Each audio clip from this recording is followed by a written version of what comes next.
साहब बड़े ज्ञानी पुरुष हैं, इनसे कुछ गहीर और गंभीर बातें सुननी चाहिए। अनुराग सागर ग्रंथ में आता है 7 शरीरों की बात आती है। स्थूल शरीर, कारण शरीर, सूक्ष्म शरीर, कारण शरीर, महाकारण शरीर, कैवल्य शरीर, हंस शरीर और अंत में सतलोक। स्थूल शरीर ये सब आप हम सबका जो दिख रहा है ये स्थूल शरीर। तो सूक्ष्म शरीर क्या है? सूक्ष्म शरीर वस्तुतः जब हम स्थूल शरीर ग्रहण करते हैं, स्थूल शरीर लेकर आते हैं, तो हमारे साथ मात्र स्थूल शरीर नहीं होता, हमारे साथ 3 शरीर और होता है। एक होता है स्थूल, तो दिखने में आता ही है, और इसके भीतर भी एक सूक्ष्म शरीर होता है, और उस सूक्ष्म शरीर के भीतर एक कारण शरीर होता है। अब इसे समझो आप। स्थूल शरीर जो देखने में आ रहा है, इंद्रिय गोचर। सूक्ष्म शरीर क्या है, उसकी पहचान क्या है, हम कैसे जाने? उसे हम ऐसे जान सकते हैं जब रात को हम सोते हैं और सोने के बाद जब निद्रा आती है, और निद्रा के समय जब हम निद्रा में होते हैं, निद्रा के समय हमें स्वप्न आता है, सपना आता है। तो सपना कौन लाता है? वही सूक्ष्म शरीर। हमारे शरीर की बहुत सी क्रियाएं चलती रहती है, फिर भी उसमें एक क्रिया है सांस का लेना, एक क्रिया ये भी है भोजन का पचना। तो आप क्या सोचते हो हम जगते रहेंगे तभी सांस लेंगे? हम सांस लेते नहीं है, सांस लेने की क्रिया अपने आप चलती रहती। लेते तो हम सोते तो भी बंद हो जाता। ते काम कौन करता है? सूक्ष्म शरीर। और इसके आगे कारण शरीर है। कारण शरीर की पहचान क्या है? कभी कभी ऐसा होता है बहुत थके होते हो, बहुत थके होते हो, और थके होने के कारण बहुत गहरी नींद पड़ती है, और गहरी नींद से जगने के साथ ही तुम एक बात कहते हो, आज बहुत सोया।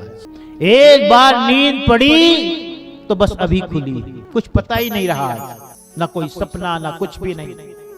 इसी को कहते हैं सुसुप्ति। यही है कारण शरीर। और कारण के ऊपर महाकारण शरीर। वो महाकारण शरीर हमारे अनुभव का विषय नहीं है। ये जो महाकारण शरीर है ये ईश्वर को प्राप्त है। अब समझना ईश्वर क्या है, जो प्रश्न पूछा गया। ये महाकारण शरीर ईश्वर, और इस ईश्वर के साथ एक मूल माया, ईश्वर और मूल। और यही ईश्वर को हम कहते हैं ब्रह्मा विष्णु और महेश, जो इस सृष्टि के उत्पन्न करने वाले। इस शरीर में सगुण ईश्वर ब्रह्मा विष्णु महेश, बड़े बड़े संत सिद्ध ऋषि मुनि ये लोग रहते हैं। अर्थात इस महाकारण शरीर में बड़े बड़े ऋषि मुनि संत महात्मा ब्रह्मा विष्णु महेश आदि रहते हैं। ये महाकारण शरीर, तीनों शरीर से ऊपर। इसके ऊपर एक और शरीर है जिसको कैवल्य शरीर कहते हैं या 80 पद कहते हैं। वो क्या है? वो है महामाया अष्टंगी और निर्गुण ईश्वर निरंजन, उनका शरीर। वो कैवल्य शरीर के अंतर्गत आता है।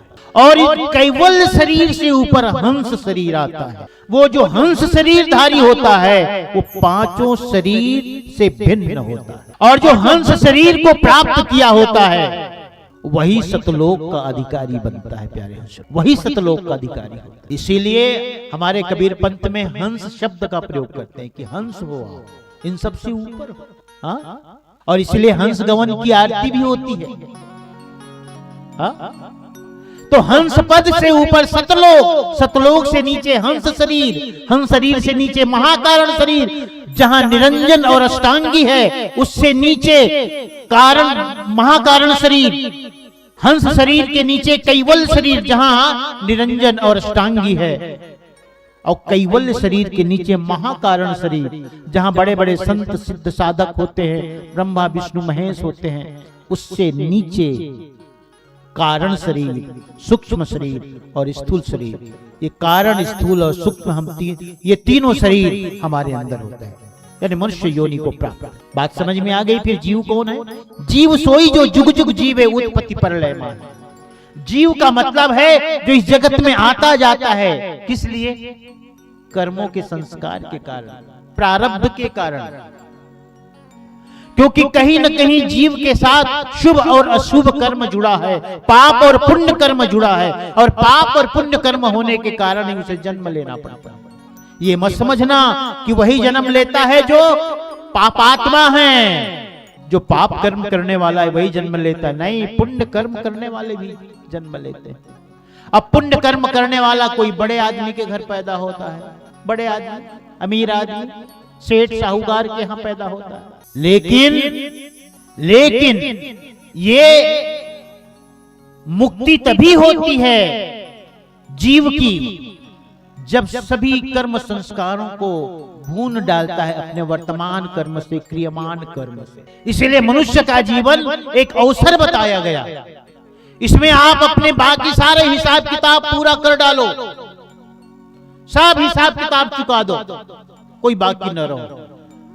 इसके अतिरिक्त, स्थूल शरीर के अतिरिक्त कोई भी शरीर में यह संभव न हो सकेगा।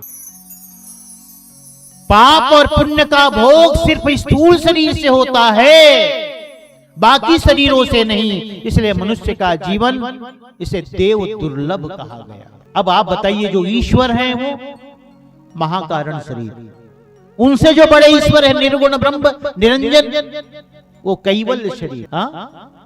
जब इस तरह गहरी बात सदगुरु कबीर साहब ने बताई